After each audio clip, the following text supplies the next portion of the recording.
Think 4 for Jesus vous apporte la méditation du jour.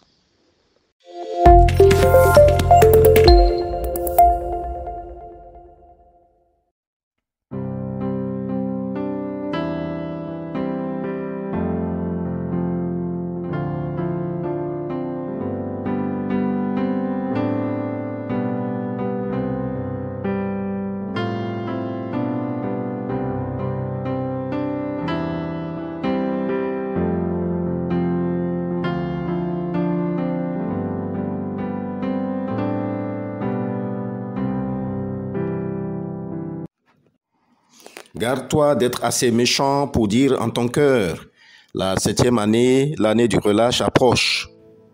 Garde-toi d'avoir un œil sans pitié pour ton frère indigent et de lui opposer un refus. Il crierait à l'Éternel contre toi et tu te chargerais d'un péché. Donne-lui et que ton cœur ne lui donne point à regret, car à cause de cela, l'Éternel, ton Dieu, te bénira dans tous tes travaux et dans toutes tes entreprises. Deutéronome au chapitre 15, le verset 9 et 10. Amen. Comment développer la solidarité et la fraternité? La méditation de ce matin t'invite à soutenir les frères indigents. La parole de Dieu dans Actes des Apôtres, au chapitre 20, le verset 35, dit qu'il y a plus de bonheur à donner qu'à recevoir.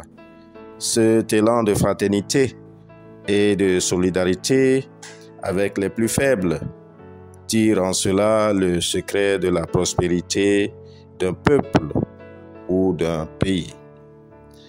Certaines nations l'ont peut-être très bien compris, avec les multiples dons aux États pauvres. Ce matin, la parole de Dieu nous ouvre les yeux sur un fait. Les aides aux autres constituent une source de bénédiction. Plus on donne, plus on reçoit. Quand on ne donne pas, on ne peut pas recevoir assez.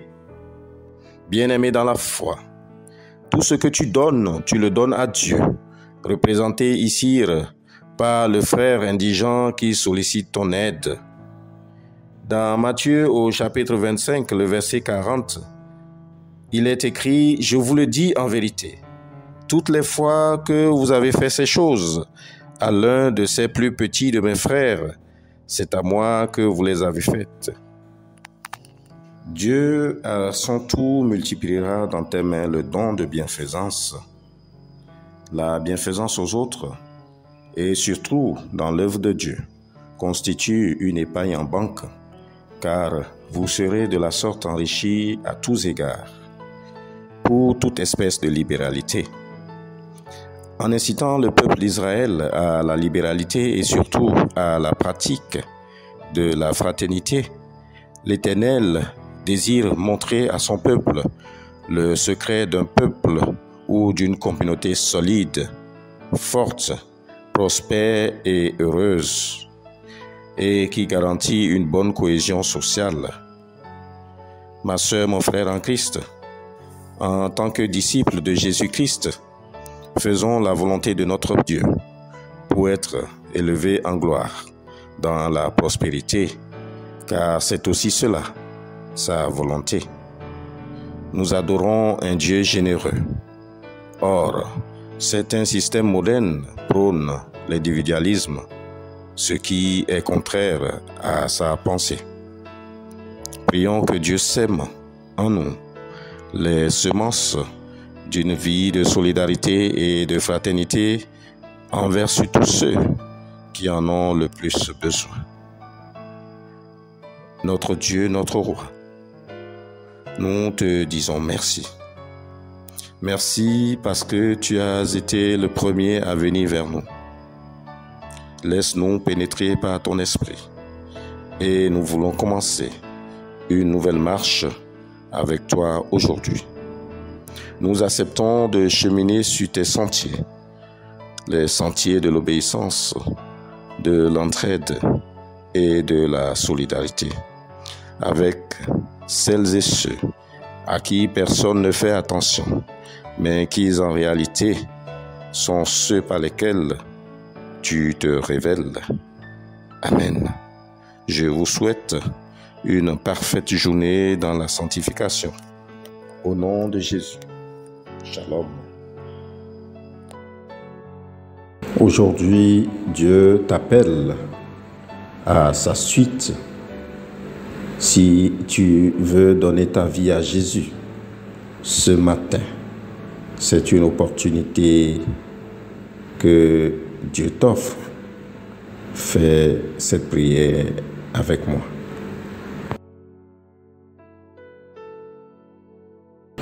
Seigneur Dieu Père éternel, je reconnais et je confesse devant ta sainte majesté que je suis un pauvre pécheur, né dans l'esclavage du péché, enclin au mal, incapable par ma seule force de faire le bien. Je transgresse tous les jours et de plusieurs manières tes saints commandements, attirant sur moi en conséquence la mort. Mais Seigneur, j'ai une vive douleur de t'avoir oublié. Je condamne mes vices avec une vraie repentance. Je cours à ta grâce et te supplie de venir en aide à ma misère.